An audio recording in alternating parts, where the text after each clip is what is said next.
London, April 1847. The evening rain pattered against the window panes of the Cavendish townhouse, matching the rhythm of Elena's racing heart as she stared at the document before her. The candlelight flickered across the parchment, illuminating the elegant script that would forever alter her destiny. "You understand the terms, Miss Cavendish?" The solicitor's voice cut through the tense silence of her father's study. Eleanor Cavendish lifted her golden head, her blue eyes reflecting both resignation and resolve. At 22, she had once imagined a different future for herself, one filled with love and possibility. Now, she saw only duty. "I do, Mr. Holloway." Her voice remained steady despite the storm within her. "The agreement is clear." Across the mahogany desk, her father, Lord William Cavendish, avoided her gaze. Once a proud and prosperous man, he had been reduced to shadows and whispers, his shoulders bent under the weight of impending financial ruin. The gambling debts, the failed investments, the mortgaged properties, all of it had culminated in this moment. "Eleanor," he began, his voice breaking slightly, "if there were any other way—" "There isn't," she replied, more harshly than intended. Softening her tone, she added, "I've made my choice, Father." The truth hung unspoken between them. There was no choice, not really. Not when creditors circled like vultures and her younger sisters faced a future without dowries or prospects. Not when the Cavendish name, centuries old and once respected, teetered on the precipice of disgrace. The door to the study opened without warning, and Elena felt the air change even before she turned to face the newcomer. Arthur Wellesley, the 6th Duke of Thornfield, entered the room with the confident stride of a man accustomed to commanding attention. Tall and imposing in his perfectly tailored black coat, he surveyed the scene with cool detachment. At 35, his face bore the sharp, handsome features of aristocratic breeding, hardened by experience and authority. "Your Grace," the solicitor stammered, rising quickly. The Duke acknowledged him with a slight nod before his gaze settled on Eleanor. His eyes, grey as winter fog, revealed nothing as they assessed her. "Miss Cavendish." His voice was deep, controlled, and utterly devoid of warmth. "I trust the arrangements meet with your approval." Eleanor stood, determined to face her future husband as an equal, though society would never view them as such. "They do, Your Grace." "Excellent." He approached the desk, removing his gloves with deliberate precision. "Then let us conclude this business." Business. That was all this was to him. A transaction. The purchase of a bride to provide him with heirs and social standing. In exchange, the Cavendish family would receive enough funds to settle their debts and maintain their position in society. The Duke took the pen offered by the solicitor and signed his name with a flourish. When he extended the pen toward Eleanor, their fingers brushed briefly. She suppressed a shiver at the contact, taking the pen and signing her own name beneath his. Arthur Wellesley, Elena Cavendish. Two names bound together on paper, soon to be joined in a union that had nothing to do with affection and everything to do with necessity. "The wedding will take place 3 weeks from today," the Duke announced, addressing her father rather than her. "I've arranged everything at St. George's. The announcement will appear in tomorrow's papers." Lord Cavendish nodded gratefully. "Your generosity honors us, Your Grace." "It is a mutually beneficial arrangement," the Duke replied evenly, finally turning his attention back to Elena. "I will send a carriage for you tomorrow afternoon, Miss Cavendish. There are matters we must discuss regarding your future responsibilities as Duchess." Elena bristled at his tone but maintained her composure. "Of course, Your Grace." As if sensing her displeasure, the corner of his mouth lifted slightly. Not quite a smile, but something akin to amusement. "Until tomorrow, then." With a formal bow to her father and a barely perceptible nod to her, the Duke of Thornfield departed as abruptly as he had arrived, leaving behind the scent of sandalwood and the oppressive weight of Elena's new reality. When the door closed, her father collapsed into his chair, relief washing over his features. "It is done," he whispered. "We are saved." Eleanor turned to the window, watching the Duke's carriage disappear into the rainy London night. "Yes," she replied softly, "but at what cost?" The following afternoon found Elena seated in the opulent drawing-room of Wellesley House, the Duke's London residence. Unlike the fading elegance of her family home, everything here spoke of wealth and power, from the gleaming marble floors to the priceless artwork adorning the walls. "His Grace will see you now, Miss Cavendish," announced the butler, his posture as rigid as his tone. Elena followed him through the grand hallway, her steps echoing against the marble. The Duke's study was a masculine domain of dark wood and leather, with towering bookshelves and a massive desk positioned before tall windows overlooking the gardens. Arthur stood with his back to her, gazing out at the meticulously maintained grounds. Without turning, he spoke. "Leave us, Phillips." The butler bowed and retreated, closing the heavy doors behind him. "Please, sit." The Duke gestured to a chair opposite his desk as he finally turned to face her. Eleanor complied, arranging her pale blue skirts carefully. She would not show fear or uncertainty, no matter how intimidating she found this man who would soon be her husband. "Tea?" he offered, surprising her with his small courtesy. "Yes, thank you." He poured from a silver service himself rather than summoning a servant, another unexpected gesture. As he handed her the delicate china cup, their fingers brushed again, and Elena noticed a momentary tension in his jaw. Taking his own seat, the Duke regarded her with that same inscrutable expression. "I believe we should establish certain understandings before our wedding, Miss Cavendish." "I would agree, Your Grace." "Arthur," he corrected her, "if we are to be married, you should use my given name, at least in private." "Then you must call me Elena," she replied, raising her chin slightly. Something flashed in his eyes, approval, perhaps, before it vanished behind his mask of indifference. "Very well, Elena." He leaned back in his chair. "Our arrangement is, as we both understand, one of mutual benefit. I require a duchess and heirs. Your family requires financial salvation. These terms are clear and need not be obscured by pretense." His bluntness, while jarring, was oddly refreshing after weeks of veiled conversations and polite fictions. "I appreciate your directness, Arthur. I've always found honesty more efficient than sentimentality," he replied. "After the wedding, you will assume all duties of the Duchess of Thornfield. You will manage the households, oversee the servants, attend and host appropriate social functions, and in time bear children to continue my lineage." Elena felt her cheeks warm at his clinical mention of children, but maintained her composure. "And what of your duties to me?" The question seemed to catch him off guard. "Explain." "If I am to fulfill my obligations, I expect you to fulfill yours as well. I may be entering this marriage out of necessity, but I will not be treated as merely an acquisition." Arthur studied her for a long moment, and Elena feared she had overstepped. Then, unexpectedly, he inclined his head slightly. "Fair enough. You will have my name, my protection, my respect, and my fidelity. You and any children we may have will want for nothing. Your sisters will receive generous dowries, and your father's debts will be settled in full." He paused, his expression hardening almost imperceptibly. "What I cannot offer is the romantic attachment that young women are often led to expect from marriage. My first marriage cured me of such illusions." Eleanor had heard whispers of the Duke's brief, disastrous first marriage to Lady Caroline Somerset, who had reportedly betrayed him with his closest friend before dying in a riding accident 7 years earlier. The scandal had been substantial, even by London standards. "I do not expect romance, Your Grace, Arthur," she amended, "but I would hope for respect and perhaps in time friendship." "Respect you shall have," he replied evenly. "Friendship remains to be seen." He rose and moved to retrieve a small box from a cabinet. Returning to his desk, he placed it before her. "This belongs to the Duchess of Thornfield. It will be yours after the ceremony." Eleanor opened the box to find a magnificent sapphire and diamond ring, the ducal ring that had adorned the hand of every Duchess of Thornfield for generations. "It's beautiful," she murmured, closing the box carefully. "It is also symbolic," Arthur said. "Once you wear it, you become part of a lineage that stretches back centuries. The Wellesley name carries expectations, Eleanor. I trust you understand this." "I do." He nodded, apparently satisfied. "The dressmakers will arrive tomorrow to begin work on your trousseau. I've taken the liberty of arranging everything." "That's very—" Elena searched for the right word. "Efficient." For the first time, something resembling a genuine smile flickered across his face. "I am nothing if not efficient."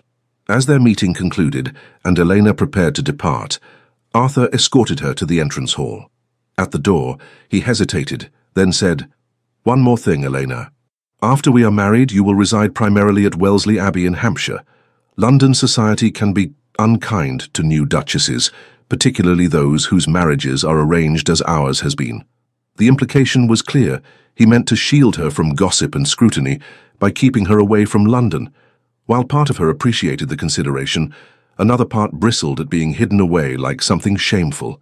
"I'm not afraid of London society, Arthur." "Perhaps you should be," he replied cryptically. "Nevertheless, we will return for the season. By then you will be established as my Duchess, and certain adjustments will have been made." Before she could question his meaning, he bowed formally and handed her into the waiting carriage. As the vehicle pulled away from Wellesley House, Elena couldn't help wondering what kind of man she was truly agreeing to marry, and whether the mask of cold indifference he presented to the world concealed something more complex beneath. The wedding of the Duke of Thornfield and Miss Eleanor Cavendish took place exactly as planned, a lavish yet sombre affair at St. George's, Hanover Square, attended by the cream of London society. Eleanor had walked down the aisle in ivory silk and Honiton lace, her golden hair adorned with orange blossoms and family diamonds, looking every inch the aristocratic bride. If observers noted the bride's solemn expression or the groom's distant manner as they exchanged vows, such observations remained discreetly whispered behind gloved hands. The union of the wealthy, powerful duke with the daughter of an old but financially diminished family surprised few. Such alliances were the backbone of aristocratic society. 3 weeks after the wedding, Eleanor found herself standing at the window of her private sitting room at Wellesley Abbey, watching spring rain sweep across the expansive grounds. The ancient estate, with its grey stone walls and centuries of history, was to be her home now, yet it still felt foreign, as did her new title and identity as Duchess of Thornfield. A soft knock at the door interrupted her thoughts. "Enter," she called, turning from the window. Mrs. Henderson, the housekeeper who had served the Wellesley family for over 30 years, stepped into the room and curtsied. "Your Grace, His Grace requests your presence in the library." Elena nodded, smoothing the folds of her emerald day dress. "Thank you, Mrs. Henderson. I'll go to him now."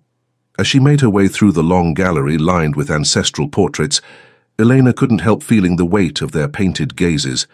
Generations of Wellesley women who had come before her, each one born to the role she was now struggling to inhabit.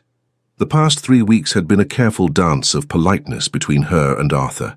They took breakfast separately, dined together formally in the evening, and retired to separate chambers at night. The marriage remained unconsummated, a fact that both relieved and puzzled Eleanor. Arthur treated her with unfailing courtesy, but maintained an emotional distance that seemed unbridgeable. She found him in the library, seated at his desk surrounded by correspondence and account books. The afternoon light filtered through the tall windows, catching the silver at his temples, the only indication of age in his otherwise vigorous appearance. "You wish to see me, Arthur?" she asked from the doorway. He looked up, his expression softening almost imperceptibly at the sight of her. "Yes, Eleanor, please come in." Setting aside his papers, he gestured to a chair near the desk. "I've had word from London. Lady Pemberton is hosting her annual midsummer ball in 3 weeks. We are expected to attend." Eleanor felt a flutter of both excitement and apprehension. "We're returning to London." "Briefly," he confirmed. "It would be noticed if we were absent, particularly so soon after our marriage. Speculation is unhelpful." The practical consideration behind his decision was clear, yet Elena couldn't help feeling that there was more to it than social obligation. "Is there something specific about this ball that concerns you?" Arthur's gaze sharpened. In their short time together, she had noticed his surprise whenever she perceived more than he intended to reveal. "You are perceptive," he acknowledged. "Lady Pemberton is a significant figure in society, and her favour can influence many. More importantly, she was my mother's closest friend and has certain expectations regarding my marriage." "She disapproves of me," Eleanor surmised. "She hasn't met you," Arthur replied evenly, "but she had other candidates in mind for my second wife. Her own niece, Lady Beatrice Ashworth, chief among them." The name was familiar. Lady Beatrice was known as one of London's most celebrated beauties, from an impeccable lineage and with a substantial fortune. Elena had glimpsed her at social functions, always surrounded by admirers. "I see," she said carefully. "And was Lady Beatrice a serious consideration?" Something hardened in Arthur's expression. "No," though many assumed otherwise. The clipped response suggested deeper waters that Eleanor was not yet privileged to navigate. She changed tack. "What will be expected of me at this ball?" "You will be scrutinized as my new Duchess," he stated plainly. Your appearance, your manners, your conversation, all will be judged against the standard of what a Duchess of Thornfield should be. And if I fall short, Elena challenged, a hint of defiance in her tone. Arthur regarded her steadily. You won't. His confidence, however calculated, warmed her unexpectedly. You seem very certain of that. I chose you for a reason, Elena, he said, rising from his desk to stand by the window. Despite the circumstances of our arrangement, I did not select my bride carelessly. Before she could ask what he meant, he continued, Mrs. Henderson will arrange for the London house to be prepared. We'll depart in 2 weeks' time. In the meantime, he turned back to her, there is something else I wish to discuss. From a drawer in his desk, he removed a leather portfolio and handed it to her. As Duchess, you now have certain responsibilities, including charitable patronages traditionally associated with the Wellesley family. These are the current organizations. You may continue them or select new ones as you see fit. Eleanor opened the folder, scanning the list of orphanages, hospitals, and educational institutions. You're giving me complete discretion? Within reason, he qualified. The Duchess of Thornfield has historically maintained certain commitments, but yes, you have autonomy in how you direct your charitable efforts. It was the first real authority he had granted her, a small acknowledgement of her position that felt significant nonetheless. Thank you, Arthur. I'll review these carefully. He nodded, then hesitated before adding, There is one more matter. Your sister, Miss Charlotte, has been invited to join us in London. I thought perhaps you might appreciate her company, and it would be an opportunity for her to be introduced to society under your sponsorship. The unexpected thoughtfulness of this gesture caught Elena by surprise. Charlotte, just 18 and the closest to her in age among her sisters, had been heartbroken at their separation after the wedding. That's very kind of you, she said, genuinely touched. Arthur dismissed the sentiment with a slight wave. It's practical. Your sister will need to make an advantageous match eventually. Association with the Thornfield name will only improve her prospects. Even as he framed the invitation in terms of practicality, Eleanor sensed there might be more to it. A small concession to her happiness, perhaps. Or merely another calculated move in whatever game he was playing. Still, I am grateful, she persisted. Charlotte will be overjoyed. A fleeting softness passed over his features. Then it settled. You may write to her today if you wish. As their meeting concluded and Elena rose to leave, Arthur called after her, One more thing, Elena. She turned questioningly. For the Pemberton ball? He hesitated, then continued with unusual hesitation. Lady Beatrice and her circle can be challenging. If at any point you find yourself uncomfortable, you need only signal to me. I would not have you distressed. The concern, however formally expressed, suggested a protectiveness she hadn't expected. Thank you, Arthur, but I believe I can manage Lady Beatrice and her friends. A ghost of a smile touched his lips. I don't doubt it. Still, the offer stands. As Elena left the library, she felt a subtle shift in the atmosphere between them. Not quite warmth, but perhaps the first fragile bridge across the chasm of their arranged union. The Pemberton townhouse blazed with light, a beacon of aristocratic splendor in Berkeley Square. Carriages lined the street, disgorging finely dressed nobles into the warm June evening. Inside, crystal chandeliers cast their glow over marble floors and gilded furnishings, while an orchestra played from the ballroom, and champagne flowed freely. Helena stood at the top of the grand staircase, acutely aware of every eye that turned in her direction, as the majordomo announced, His Grace, the Duke of Thornfield, and Her Grace, the Duchess of Thornfield. Arthur stood beside her, resplendent in formal evening wear, his expression unreadable as always. As they descended, he placed her hand on his arm, leaning close to murmur, Remember who you are now. The simple reminder straightened her spine and lifted her chin. She was Duchess of Thornfield. Regardless of how she had attained the title, it was hers now, and she would wear it with dignity. Lady Pemberton awaited them at the foot of the stairs, an imposing woman in her 60s, dressed in plum silk with an impressive display of diamonds at her throat. Her shrewd eyes assessed Elena with undisguised curiosity. Arthur, my dear boy, she greeted him with obvious affection, offering her cheek for his kiss. How well you look. Lady Pemberton, he replied warmly. May I present my wife, Elena, Duchess of Thornfield? The older woman's smile cooled several degrees as she turned to Elena. "Your Grace," she acknowledged, with a perfectly correct, yet somehow diminished curtsy. "Welcome to my home. We are almost interested to make your acquaintance." "You're very kind, Lady Pemberton," Eleanor replied smoothly, refusing to be intimidated. "Arthur has spoken highly of your long friendship with his family." "Has he indeed?" Lady Pemberton's gaze flickered to Arthur, who remained impassive. "Well, the Wellesleys have been dear to me for decades. I knew Arthur's mother from our days as debutantes. Her emphasis on lineage was subtle but unmistakable. How fortunate to have such enduring connections," Eleanor replied, maintaining her composure. Lady Pemberton's lips thinned slightly. "Yes, well, do enjoy the ball. Arthur, Beatrice was asking after you earlier. I believe she's by the terrace doors." With a final assessing glance at Elena, she moved away to greet other guests. "Round one," Arthur murmured, a hint of sardonic amusement in his voice. "You handled her well." "The evening is young," Elena replied under her breath. As they circulated through the crowded ballroom, the pattern of reception became clear. Those who depended on the Duke's goodwill or business, and there were many, greeted Elena with excessive deference. Others, secure in their own position, displayed a range of reactions from polite curiosity to barely concealed disdain. The whispers followed them. Cavendish girl, family nearly ruined, arranged match, no dowry to speak of. Arthur seemed oblivious to the undercurrent, or perhaps merely accustomed to it. He performed his social duties with practiced efficiency, introducing Elena to a blur of faces and titles. It was during a brief moment alone, while Arthur was engaged in conversation with a government minister, that Elena first encountered Lady Beatrice Ashworth directly. "Your Grace," came a melodious voice from behind her. "How delightful to finally meet you." Eleanor turned to find herself face to face with a striking woman approximately her own age.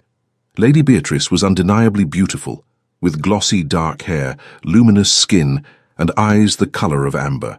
Her burgundy gown emphasized her perfect figure, and diamonds glittered at her ears and throat. "Lady Beatrice," Eleanor acknowledged, instantly recognizing her from Arthur's description. "The pleasure is mine." Beatrice's smile was a masterpiece of social artifice. "I must congratulate you on your marriage. It was all so sudden. Arthur is notoriously selective, you know. We were all quite astonished when the announcement appeared." "Thank you," Elena replied simply, refusing to engage with the implied question. Undeterred, Beatrice continued, her voice honeyed with false warmth.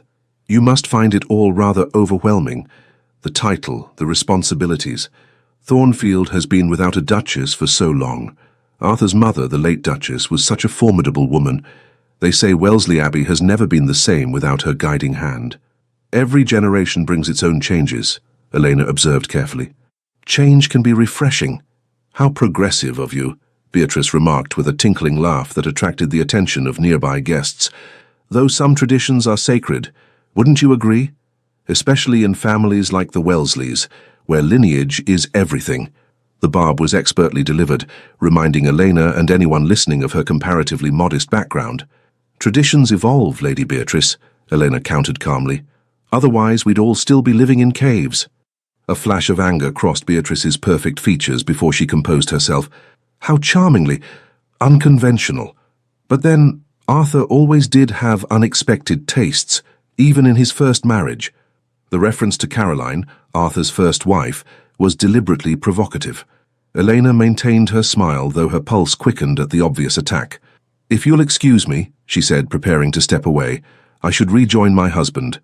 "Of course," Beatrice replied, her voice rising just enough to be heard by those nearby. "Though one does wonder how long Arthur's interest will last this time. He's always been restless, you know, always seeking something new when the shine wears off the old." Before Elena could respond, a new voice entered the conversation, cool, measured, and unmistakably authoritative. "Lady Beatrice," Arthur said, materializing at Elena's side, "I see you've met my wife." Beatrice's demeanor transformed instantly, her face softening into a look of undisguised adoration. "Arthur, I was just becoming acquainted with the new Duchess. How remiss of you not to introduce us sooner." "An oversight," he replied, his tone revealing nothing as he placed a protective hand at the small of Elena's back. "If you'll excuse us, I believe this waltz belongs to my wife." Without waiting for a response, he guided Elena toward the dance floor, his touch firm but gentle. As they took their positions for the waltz, Elena noted the tension in his jaw. "I apologize," he said quietly, as they began to move with the music. "I should have anticipated Beatrice would approach you." "There's no need for apology," Elena assured him, surprised by his concern. "I can handle a few barbed comments." His gaze was intent as he studied her face. "She mentioned Caroline." "Briefly," Elena confirmed. Then, emboldened by his apparent displeasure with Beatrice, asked, "Was there ever any truth to the rumors about you and Lady Beatrice? That she was intended to be your second wife?" Arthur's expression darkened. "Beatrice's expectations were her own creation, encouraged by Lady Pemberton. I never gave her reason to believe I would offer for her." The dance brought them closer, his hand warm against her waist. "Why not?" Elena found herself asking. "She's beautiful, well-connected, wealthy, and reminds me too much of Caroline," he finished bluntly. The candid admission surprised her. It was the first time he had voluntarily mentioned his first wife. "I see," Elena murmured, though in truth she understood very little about the man who was now her husband, his past pains, his present motivations, or what he truly wanted from their arrangement beyond its practical benefits. The waltz ended, and as they left the dance floor, Elena became aware of the curious glances directed their way. Despite the circumstances of their marriage, they made a striking couple, the powerful, austere Duke and his unexpectedly poised young Duchess. The evening progressed with the predictable rhythm of aristocratic entertainment. Dinner was served, toasts were made, and the dancing resumed with increased animation as the champagne flowed more freely. Elena was resting between dances, observing the swirling figures on the floor, when Lady Pemberton approached her once more. "You dance well, Your Grace," the older woman remarked, seating herself beside Elena. "Arthur seems pleased with his choice." "Thank you, Lady Pemberton," Elena replied cautiously, sensing this was more than casual conversation. The dowager fanned herself slowly, her jewels catching the light. "I've known Arthur since he was a boy, you know. Watched him grow into the man he is today. Witnessed his first marriage and its unfortunate conclusion." Elena remained silent, unwilling to be drawn into gossip about Arthur's past. "He was devastated by Caroline's betrayal," Lady Pemberton continued, her voice lowered conspiratorially. "Completely withdrew from society afterward. Many of us feared he would never remarry. Life often takes unexpected turns," Eleanor observed neutrally. Lady Pemberton's gaze sharpened. "Indeed. Though I confess I was surprised when he chose you, my dear. Not that you aren't charming, but the Cavendish situation is well known, and Arthur has always been so particular about connections." The implication was clear. Elena was considered beneath Arthur's station, accepted only because of some inexplicable whim. "Perhaps the Duke values qualities beyond mere social position," Elena suggested, maintaining her dignity despite the insult. "Perhaps," Lady Pemberton conceded with obvious skepticism. "Or perhaps he simply desired a docile bride who would be sufficiently grateful for the elevation in status not to question his continued independence." Eleanor felt her cheeks warm with indignation. "I believe you misunderstand the nature of our marriage, Lady Pemberton." "Do I?" The older woman smiled thinly. "Time will tell, I suppose. But a word of advice, my dear. Men like Arthur require more than a pretty face and a grateful heart to remain content. Caroline learned that lesson too late." Before Eleanor could formulate a response that wouldn't cause a scene, Lady Pemberton rose and drifted away, leaving her alone with the unsettling insinuation. The evening took a decisive turn as the clock approached midnight. Eleanor, momentarily separated from Arthur, as he spoke with a group of gentlemen, found herself surrounded by Beatrice and 3 other ladies of similar rank and temperament. "Your Grace," Beatrice greeted her with exaggerated deference, her amber eyes glittering with malice barely concealed beneath a veneer of politeness. "We were just discussing the recent changes at Wellesley Abbey. I understand you've been making alterations to the Duchess's suite." Eleanor straightened, instantly alert to the danger. "Minor refreshments only. The Abbey has a distinguished history that deserves respect." "How diplomatic," remarked one of Beatrice's companions, Lady Sophia Harrington, if Eleanor recalled correctly. "Though one wonders if you find it difficult, sleeping in chambers that belonged to the previous Duchess for so long, and occupying a position that many thought would eventually be Beatrice's," added another, with a meaningful glance between them. Beatrice affected a modest protest, though her expression revealed her pleasure at the comment. "Now, Isabella, you'll embarrass her Grace. It's hardly her fault that the Duke's financial intervention was so urgently required by the Cavendish family. We all make sacrifices for duty." The implication that Elena had essentially been purchased to save her family struck at her deepest insecurity about the marriage, yet she refused to show how deeply the barb had landed. "How fortunate, then," she replied with deliberate calm, "that duty and inclination sometimes align." Beatrice's smile tightened. "Indeed. How interesting. One hears such different accounts of life at Wellesley Abbey these days. Some say the Duke spends more time in London than at home, and that separate chambers have been maintained. But perhaps that's merely practical." The comment drew interested murmurs from the growing circle of listeners. Elena realized with dismay that they had attracted an audience and that Arthur was nowhere in sight. "Lady Beatrice," she began, keeping her voice even despite her racing heart, "I'm not sure what purpose these insinuations serve, but—" "Oh, no insinuations, Your Grace," Beatrice interrupted, her voice rising slightly to ensure it carried to those nearby. "Merely observations. After all, everyone understands the arrangement. The Duke required a duchess for appearance's sake, and your family required salvation from ruin. A perfectly reasonable exchange." The blunt statement, delivered in the midst of the ballroom, sent a ripple of shocked whispers through the assembled guests. Elena felt the blood drain from her face as dozens of eyes turned toward her, some pitying, others avid with curiosity or disdain. She began, but Beatrice pressed her advantage mercilessly. "There's no need for pretense among friends, Your Grace. We all admire your practicality, and the Duke's generosity, of course. Though one does wonder—" Here she paused dramatically, ensuring maximum impact for her next words— "how it feels to know you were chosen not for yourself, but merely as the most convenient vessel for the Wellesley heir, a transaction rather than a union." The calculated cruelty of the attack, delivered with such precision in such a public setting, momentarily robbed Elena of response. In that terrible silence, she felt the weight of every stare, every whispered comment, every judgment. Then suddenly the crowd parted, and Arthur was there, his expression thunderous as he took in the scene before him. His gaze moved from Eleanor's pale face to Beatrice's triumphant smile, understanding instantly what had transpired. "Lady Beatrice," he said, his voice dangerously quiet, "I believe you've overstepped." Beatrice's confidence wavered slightly at his tone, but she attempted to maintain her position. "Arthur, I was merely making conversation with my wife," he interrupted coldly, "the Duchess of Thornfield, to whom you owe both respect and courtesy, neither of which you appear capable of offering." The rebuke, delivered with such public firmness, caused Beatrice to flush deeply. "I meant no offence," she stammered, suddenly aware of the turning tide as Arthur's clear anger registered with the onlookers. "Quiet offence was given," Arthur replied, his voice carrying easily in the hushed ballroom, "and not for the first time. Your persistent inability to accept reality has become tiresome, Beatrice." He turned to Elena then, and what happened next would become the talk of London for months to come. In full view of the assembled aristocracy, the Duke of Thornfield, known for his reserve and formality, took his wife's face gently between his hands and kissed her. Not a chaste, perfunctory gesture, but a kiss of unmistakable passion and possessiveness that left no doubt about his feelings. When he finally drew back, his eyes remained locked with Elena's, something fierce and protective in his gaze. "Come, my love," he said, loud enough for those nearby to hear clearly.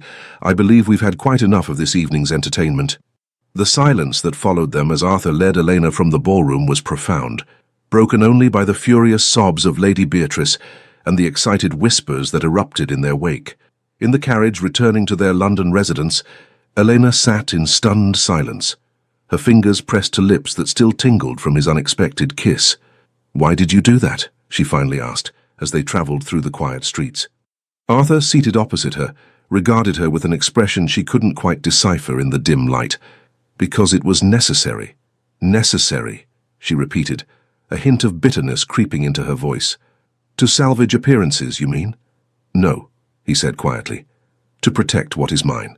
The possessive declaration hung between them, complicated by all that remained unsaid. Elena studied his face, searching for some clue to the emotions behind his controlled exterior. "Lady Beatrice was not entirely wrong, was she?" she asked, needing to confront the truth between them. Our marriage was a transaction. Arthur's jaw tightened. It began that way, he acknowledged. But Beatrice was wrong about why I chose you. Then why did you? Elena pressed, emboldened by the events of the evening.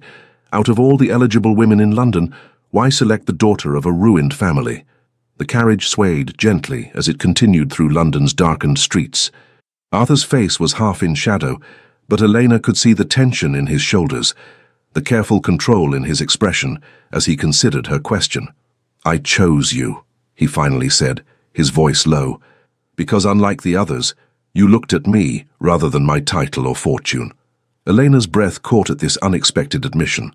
When we first met, at Lady Harrington's musical evening last winter, he continued, you were the only woman in the room who didn't simper or scheme.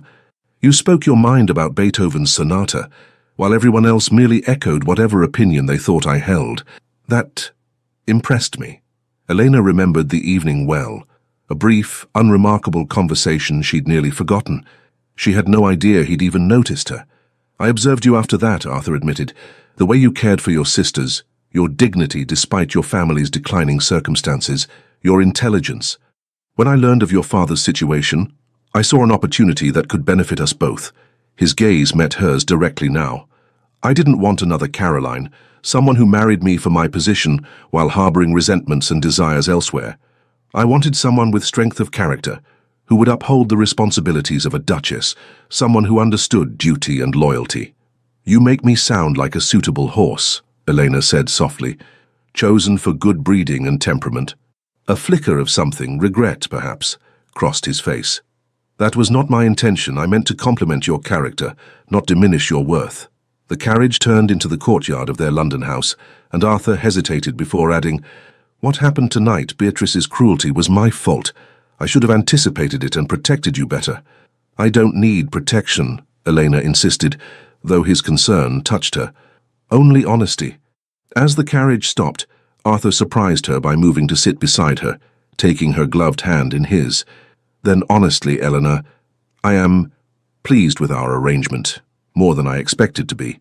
It wasn't a declaration of affection, but from this reserved, guarded man it felt significant.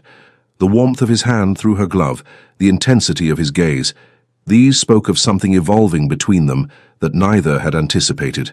The footman opened the carriage door, interrupting the moment. Arthur helped her down, his hand remaining at the small of her back as they entered the house. In the grand entrance hall, he paused. Tomorrow we return to Wellesley Abbey, he said, unless you prefer to remain in London longer. No, Elena decided. I think we've given society enough to gossip about for one evening. Something like amusement flickered in his eyes. Indeed. Good night, Elena. He bent and, to her surprise, placed a gentle kiss on her forehead before turning toward his study. Arthur, she called after him, gathering her courage.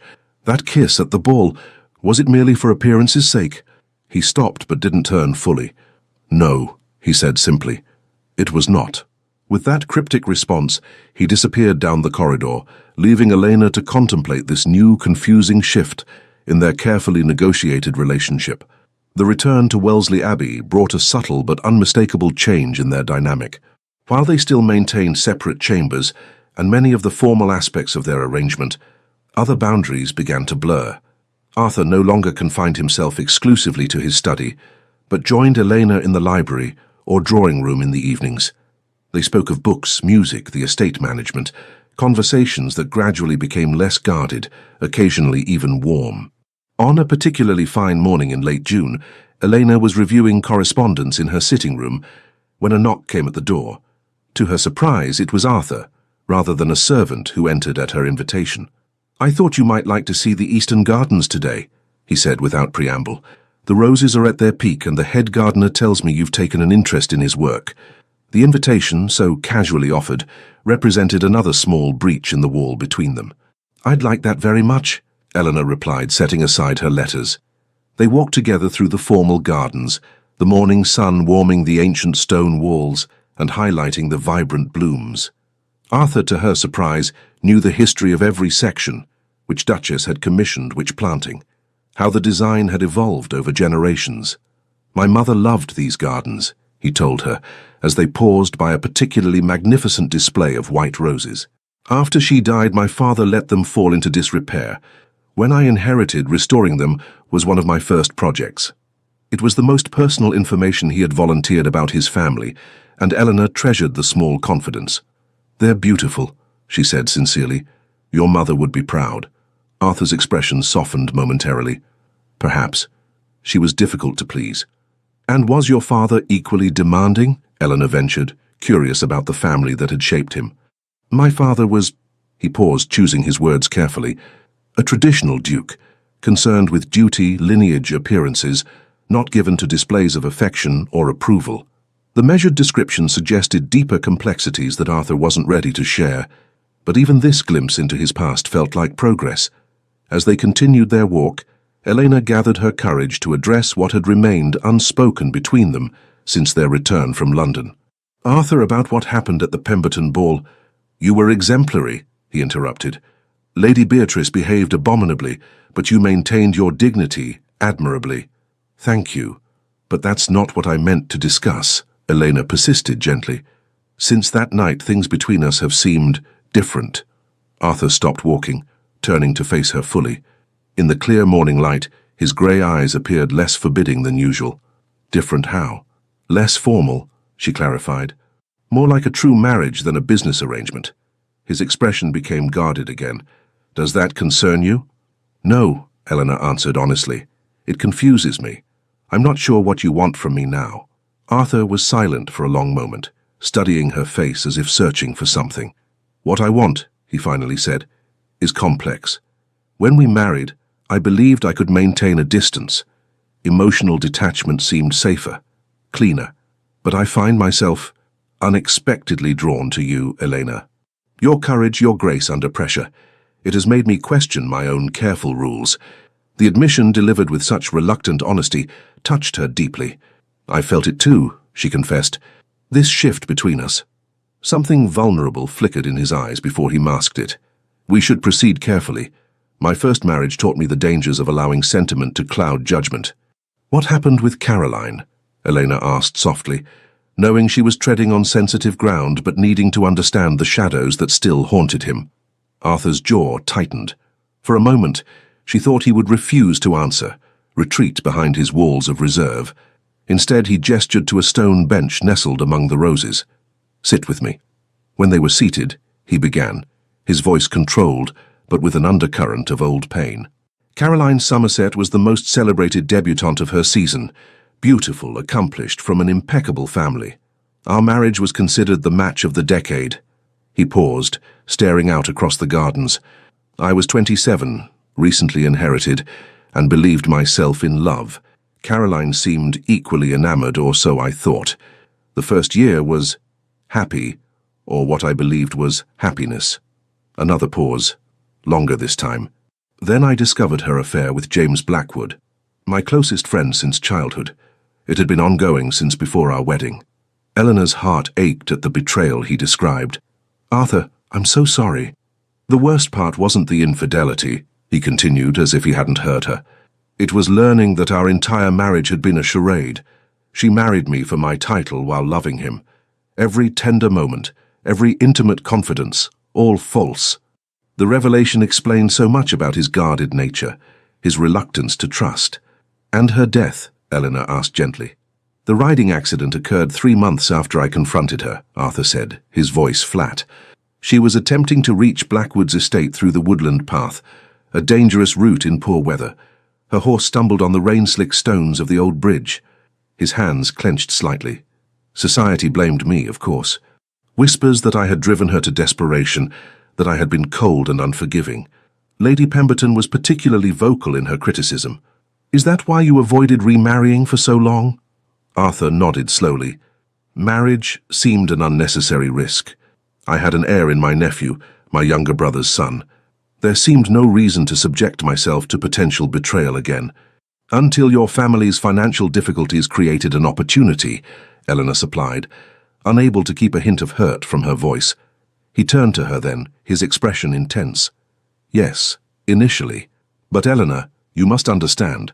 I selected you specifically because I believed you incapable of Caroline's kind of deception. You've never pretended to feel what you don't. And what do you believe I feel now? She asked quietly. Arthur's gaze searched her face. I don't know, he admitted. That uncertainty is discomforting, yet I find myself wanting to discover the answer. The confession, halting and imperfect, nevertheless represented a profound shift in their relationship, an acknowledgement that whatever had begun as a transaction had evolved into something neither of them had anticipated. Before Elena could respond, the moment was interrupted by the arrival of Mrs. Henderson, hurrying down the garden path with uncharacteristic haste. Your Grace, she called, addressing Arthur, a messenger has arrived from London. Lord Cavendish has suffered an apoplectic fit. He's asking for Her Grace. Eleanor felt the blood drain from her face. Father, she whispered, rising quickly. How serious is it? The message didn't say, Your Grace, Mrs. Henderson replied sympathetically. Only that your presence is urgently requested. Arthur stood, immediately decisive. Have the travelling carriage prepared immediately, he instructed the housekeeper, and send word to Dr. Morris to meet us in London. To Eleanor, he added, Go and pack whatever you need. We'll depart within the hour. His efficiency was a comfort in her distress. Thank you, Arthur. He's your father, he replied simply. Of course we must go to him. The journey to London passed in anxious silence. Arthur had arranged for fresh horses at each posting station, enabling them to make the trip in record time, yet it still felt agonizingly slow to Elena. He sat beside her rather than opposite, his steady presence providing silent support as she wrestled with fear for her father's condition. They arrived at the Cavendish townhouse well after midnight. Charlotte met them at the door, her young face pale with worry as she embraced her sister. Oh, Elena, I'm so relieved you've come. How is he? Eleanor asked urgently. Stable for now, Charlotte replied, leading them upstairs. Dr. Winters says it was a severe attack, but father is strong. He's been asking for you continuously. Outside Lord Cavendish's bedchamber, Eleanor hesitated, turning to Arthur. Would you come in with me? The request seemed to surprise him, but he nodded. If you wish it. Lord Cavendish lay propped against pillows, his once robust frame diminished, his complexion alarmingly grey. His eyes, however, brightened at the sight of his eldest daughter. Elena, he whispered, extending a trembling hand. My dear girl. She rushed to his side, taking his hand carefully. Father, we came as quickly as we could. We, he repeated, his gaze moving past her to Arthur, who stood respectfully at the foot of the bed. Your Grace, you brought her yourself. I am grateful. Arthur inclined his head. You need not thank me, sir. Elena is my wife. Her family is now my family as well. The simple statement, delivered without hesitation, sent a flood of warmth through Eleanor. There was nothing of calculation or duty in Arthur's manner now, only a genuine concern that touched her deeply. Dr. Winters, a grave-faced gentleman with spectacles, drew them aside after a brief examination. His lordship needs absolute rest and calm, he informed them quietly. The next few days will be critical. Another attack could prove fatal. I'll stay with him, Eleanor decided immediately. We both will, Arthur amended, surprising her. I've already sent for additional staff from Wellesley House, and Dr. Morris will arrive by morning to consult with Dr. Winters. His decisive action and unexpected support overwhelmed her. As the doctor departed and Charlotte went to oversee the preparation of rooms for their extended stay, Eleanor found herself alone with Arthur in the corridor outside her father's chamber. Arthur, I don't know how to thank you, she began. There is no need, he interrupted gently. This is what marriage means, standing together in difficulties as well as in celebration. The words were so contrary to their original agreement, so far from the practical arrangement they had negotiated, that Elena could only stare at him in wonder. That's not what you said when we signed our contract. Perhaps I've reconsidered certain aspects of our arrangement, he replied, something vulnerable flickering in his expression before it was concealed once more behind his usual reserve. Rest now, Elena. Tomorrow will bring its own challenges. Before she could respond, he leaned forward and brushed his lips against her forehead, a brief, tender gesture that felt more intimate than their passionate kiss at the Pemberton ball. Then he was gone, striding down the corridor to make arrangements for their unexpected stay in London. The following days established a new pattern between them. Arthur took charge of the household arrangements with quiet efficiency, consulting with doctors, managing visitors, and ensuring Elena had whatever she needed to care for her father. He sat with Lord Cavendish himself for hours, reading to the older man or simply providing company when Elena needed rest. Charlotte observed this shift in their relationship with barely concealed curiosity. "He's not at all what I expected," she confided to Elena one evening as they took tea in the drawing room while Arthur was meeting with the family solicitor. "From the rumours, I thought the Duke of Thornfield was cold and unapproachable." "He can be," Eleanor acknowledged, smiling slightly. "But there's more to him than society sees." "He cares for you," Charlotte stated with the directness of youth. "Anyone with eyes can see it." Elena's heart quickened at her sister's assessment. "Our relationship is evolving," she admitted cautiously. "It began as one thing and is becoming something else entirely." "Something better?" Charlotte pressed hopefully. "Something truer," Elena replied after considering her words carefully, "though I'm not yet certain where it leads." That uncertainty remained as Lord Cavendish gradually recovered over the following 2 weeks. The crisis had brought Elena and Arthur closer in ways neither had anticipated, but neither had spoken directly of the change between them. They worked together as partners during the day, but still retired to separate chambers at night, a physical distance that increasingly failed to reflect their emotional proximity. On a warm July evening, with Lord Cavendish finally well enough to sit up in a chair by the window, Arthur found Elena alone in the small garden behind the townhouse. She stood among the neglected roses, lost in thought as the setting sun cast long shadows across the overgrown beds. "Your father seems much improved," he observed, coming to stand beside her. Eleanor nodded, grateful for his steady presence these past difficult weeks. "Dr. Morris believes he may be able to travel to Bath by the end of the month. The waters there might help his complete recovery." "I've already made inquiries about suitable accommodations," Arthur told her, "and arrangements for Charlotte and your younger sisters to join him there." The thoughtfulness of this gesture, anticipating her family's needs without being asked, moved her deeply. "Arthur, I don't know how to thank you for everything you've done. You've gone far beyond what our arrangement required." He was silent for a moment, his expression unreadable in the gathering twilight. "Perhaps we should discuss our arrangement, as you call it." Elena's heart quickened at his serious tone. "What about it?" "I find it no longer accurately reflects the reality between us," he stated carefully. "When I proposed our marriage, I believed I could maintain a practical detachment. Recent events have challenged that assumption."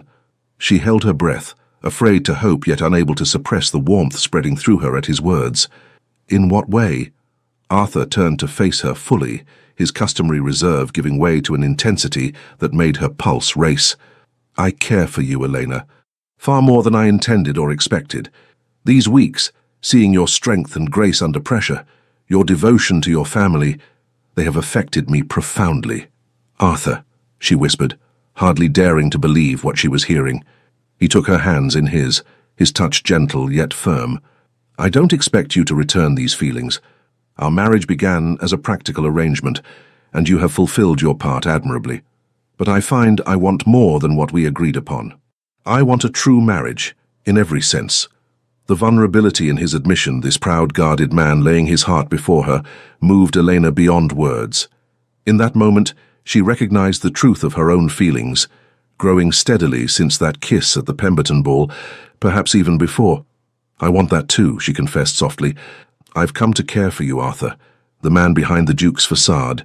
These weeks have shown me who you truly are, beyond titles and transactions." Something like wonder crossed his face at her words.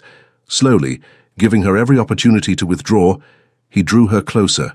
"May I kiss you, Elena? Not for appearances or obligation, but because I desire it more than anything." In answer, she lifted her face to his.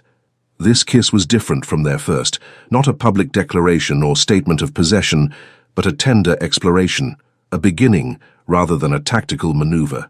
His arms encircled her waist, drawing her against him as the last light faded from the garden and the first stars appeared above them. When they finally parted, Arthur rested his forehead against hers. "Come home with me," he murmured. "To Wellesley Abbey. Not as my Duchess in name only, but as my wife in truth." "Yes," Elena whispered, her heart full of newfound hope. "Yes, I will." Autumn painted the Hampshire countryside in brilliant hues of gold and crimson as the carriage bearing the Duke and Duchess of Thornfield passed through the massive gates of Wellesley Abbey. 3 months had elapsed since Lord Cavendish's illness and the transformation of Elena and Arthur's marriage from arrangement to genuine union. After ensuring her father's comfortable establishment in Bath, with Charlotte and the younger girls settled nearby under the supervision of a respectable companion, Elena had returned with Arthur to Wellesley Abbey in August. The intervening weeks had seen their relationship deepen and flourish, the initial tentative affection blossoming into something neither had dared hope for at the outset of their union. Now returning from a brief visit to London where Arthur had business with his solicitors, Elena gazed out at the familiar landscape with a sense of homecoming that would have been unimaginable to her 6 months earlier. "Happy to be back?" Arthur asked, noting her expression. Elena smiled, reaching for his hand.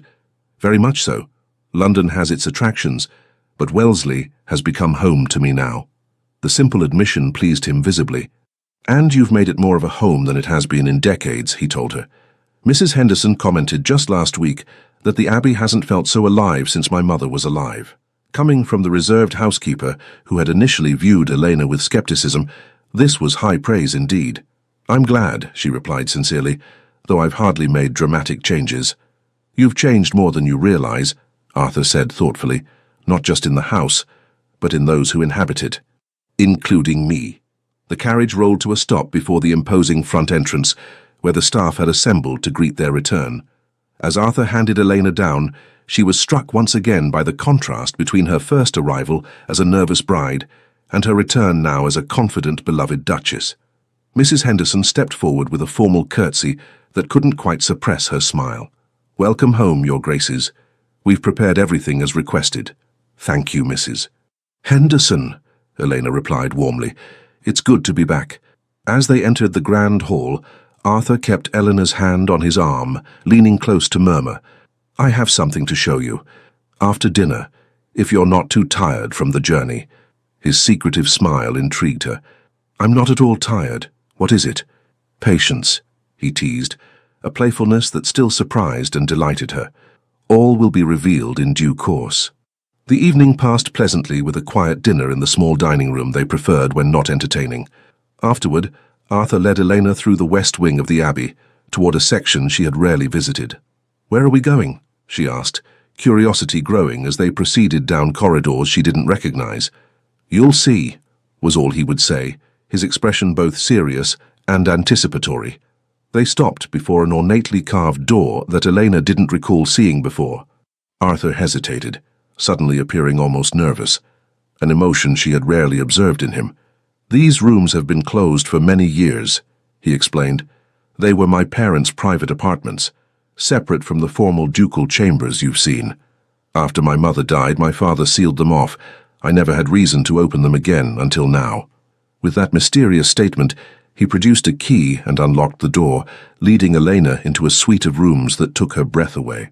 Unlike the imposing grandeur of the staterooms or the masculine austerity of Arthur's current chambers, these apartments were elegant yet intimate, designed for comfort as well as beauty. A sitting room opened into a study on one side and a bedchamber on the other, all connected by doorways rather than formal corridors. The furnishings were exquisite but welcoming, with comfortable chairs positioned near the fireplaces and windows, offering spectacular views of the eastern gardens. "This is beautiful," Elena breathed, turning slowly to take it all in. "Why have I never seen these rooms before?" Arthur watched her reaction closely. "They belonged to my parents during the happiest years of their marriage, before duty and disappointment drove them apart. My mother created these spaces as a private retreat, where they could be simply husband and wife, rather than Duke and Duchess." He moved to open the curtains wider, allowing more of the evening light to filter in. "I've had them cleaned and restored over the past month while we were away. New fabrics, new furnishings where needed, but maintaining my mother's original design." Eleanor's heart quickened as she began to understand his purpose. "Arthur, are these to be our rooms?" He turned to her, that rare vulnerability visible in his expression again. "If you wish it. I hoped, we might use these as our private apartments. A place that is truly ours, separate from the weight of tradition or the shadows of the past." The gesture touched her deeply, This man who had been so resistant to emotional attachment, now offering to create a shared sanctuary for them. "I would like that very much," she said softly. Relief and pleasure crossed his face. "There's one more thing," he added, leading her toward a smaller door she hadn't noticed. "This was my mother's particular pride." The door opened onto a private walled garden, sheltered from view and accessible only from their apartments. Even in October it remained beautiful, a tranquil oasis with stone benches, a small fountain, and late-blooming flowers still offering color against the autumn foliage. "It's perfect," Elena whispered, overwhelmed by the thoughtfulness of his surprise. "Absolutely perfect." Arthur's expression softened as he watched her delight. "I wanted to create something new for us, not bound by the constraints of our beginning or the expectations of others. A place that belongs only to Elena and Arthur, not to the Duke and Duchess of Thornfield." The distinction was meaningful, acknowledging how far they had come from their initial roles. Elena moved to stand before him, reaching up to touch his face gently. "Thank you for this gift, for everything." He caught her hand, pressing a kiss to her palm. "I have one more confession to make," he said, his voice low and intimate in the gathering dusk. "What is it?" she asked. "When I told you I observed you before proposing our arrangement, that wasn't entirely accurate," Arthur admitted. "The truth is, I noticed you the first moment you entered Lady Harrington's musical. You stood apart from the others, genuine, unaffected. Something about you called to me even then, though I wasn't ready to acknowledge it." He drew her closer, his arms encircling her waist. "When I learned of your family's difficulties, I told myself I was being practical, strategic, that our marriage would be a sensible solution for both of us. But I think, even then, some part of me was seeking a reason to claim you." The confession, this proud man acknowledging the emotions he had denied even to himself, moved Eleanor deeply. "And now," she whispered. "What do you seek now?" "Only this," he replied simply. "You, us. A life together built on truth rather than arrangement." As twilight deepened around them in their private garden, Elena realized how completely her life had transformed. From reluctant bride to beloved wife, from marriage of convenience to partnership of choice, the journey had been unexpected but infinitely precious. "I love you, Arthur," she said, the words she had held back for weeks, finally finding voice. "Not the Duke of Thornfield, not the arrangement, but you, the man who defended me at the Pemberton ball, who sat beside my father's sickbed, who created this sanctuary for us. Just you." The last of his carefully constructed walls seemed to crumble at her declaration. "And I love you, Elena," he replied, his voice rough with emotion. "More than I believed possible. More than I have ever loved anyone." Their kiss in the twilight garden sealed this new beginning. No longer a contract between strangers, but a covenant between two hearts that had found each other against all odds and expectations. London, December 1847. Snow fell softly outside the windows of Lady Pemberton's grand ballroom, but inside, warmth and light prevailed as the cream of society gathered for her traditional Christmas ball. Chandeliers glittered above elegantly dressed nobles, while musicians played seasonal melodies and servants circulated with champagne and delicacies.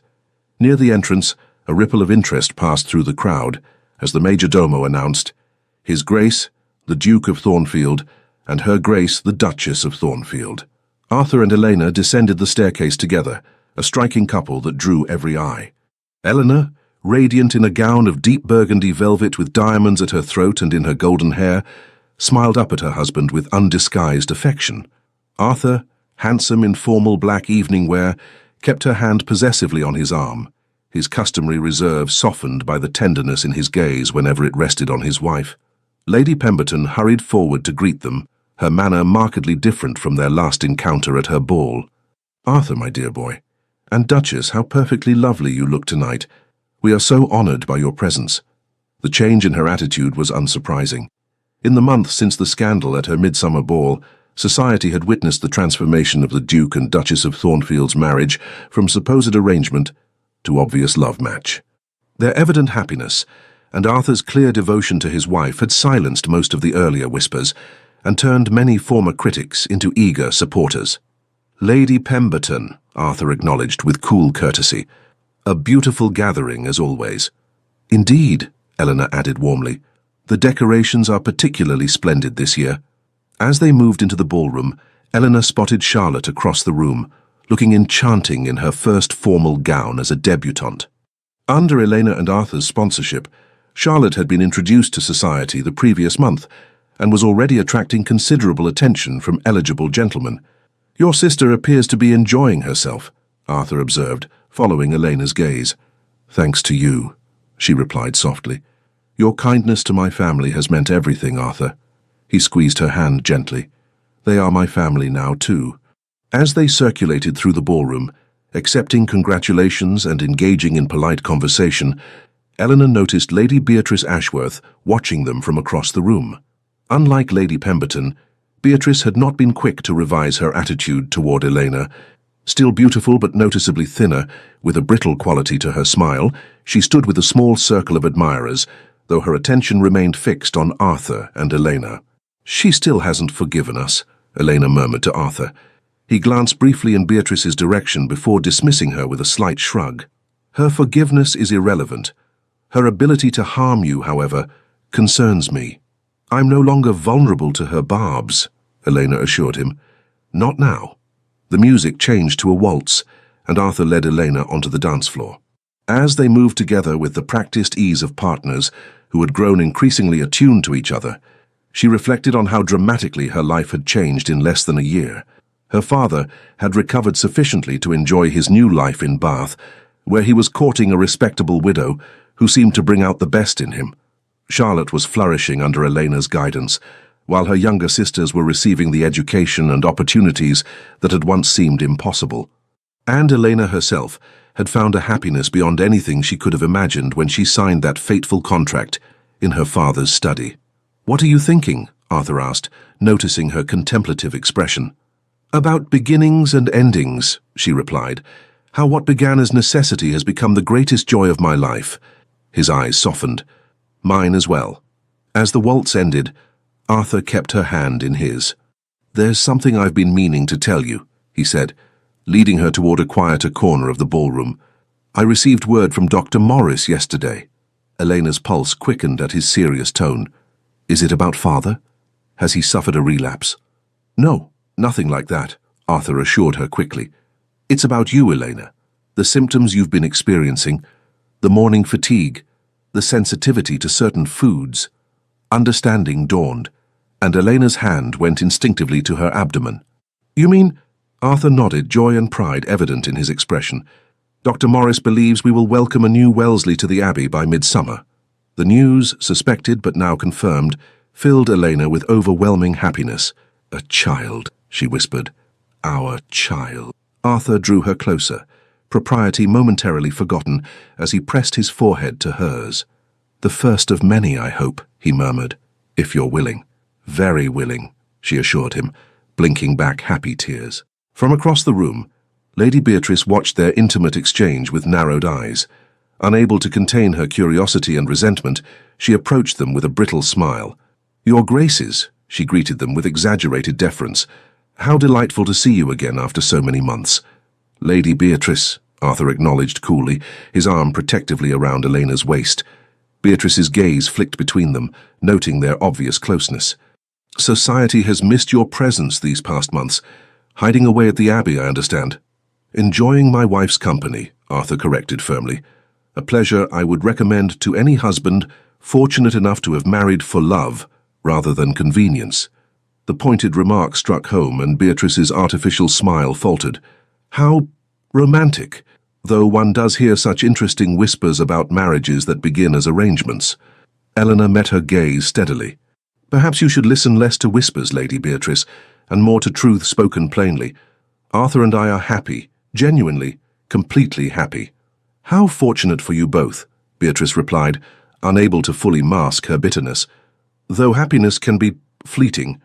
"Not ours," Arthur stated with quiet conviction. "Now, if you'll excuse us, I believe I promised my wife another dance." As he led Eleanor away, Beatrice called after them, "You've changed, Arthur. The man I knew would never have been so demonstrative." Arthur paused, turning back to her with a small, genuine smile. "You're right, Beatrice. I have changed. For the better, I believe." On the dance floor once more, Elena leaned close to murmur, "That was rather pointed." Sometimes clarity is kinder than ambiguity, Arthur replied. Besides, I find I no longer have patience for society's games or petty cruelties, not when they're directed at those I love. The simple declaration, this once reserved man openly acknowledging his feelings, warmed Elena's heart. Nor do I, she agreed. Life is too precious to waste on pretense. As the music swelled around them, Arthur gazed down at his wife with undisguised adoration. I have a confession, Duchess, he said softly. Another one? She teased. You're becoming quite forthcoming, Your Grace. Only with you, he assured her. I was just thinking how fortunate it was that your father lost his fortune. Eleanor laughed in surprise. That's a rather unusual sentiment. But true, Arthur insisted, spinning her gently with the music. Without that financial disaster, I might never have found the courage to approach you, and you might never have accepted me.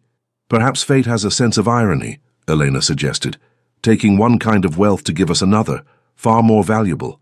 As the snow continued to fall outside, and London society swirled around them, the Duke and Duchess of Thornfield moved together in perfect harmony. Two people who had begun as strangers, bound by contract and necessity, only to discover that true love often arrives in the most unexpected guises. Their eyes met in shared understanding. Whatever challenges the future might hold, they would face them together, no longer married merely for appearances, but united in heart and soul. The end. Dear listener, there are moments in life when everything seems to happen out of duty, not desire. We accept, we endure, we carry on with heavy hearts, not as those living a dream, but as those fulfilling an obligation.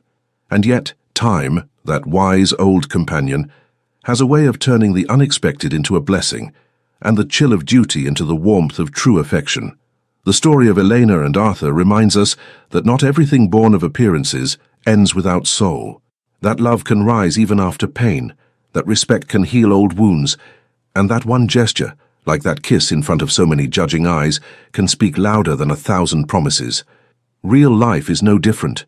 Even in our hardest seasons, there is still room for the unexpected, for tenderness, for a new chapter filled with meaning. So tonight, take a deep breath. Let your heart be still. You who have faced so much, who have been strong when no one was watching, deserve to rest in peace, wrapped in a quiet sense of comfort, protection, and love. May sleep come to you like a gentle embrace, and may tomorrow greet you with the quiet certainty that beauty still waits for you. With all our affection, Legends of the Fall Team. Thank you so much for staying with us until the end. If this story stirred something in your soul, please subscribe, like, comment, and share it with others who also believe in second chances and love that heals. From the bottom of our hearts, thank you for supporting our channel. Your support motivates us every day to keep writing new stories, filled with love, redemption, and emotional twists that stay with you long after the video ends. At the end of this video, another beautiful story awaits. Click and be surprised by more emotional tales crafted just for you.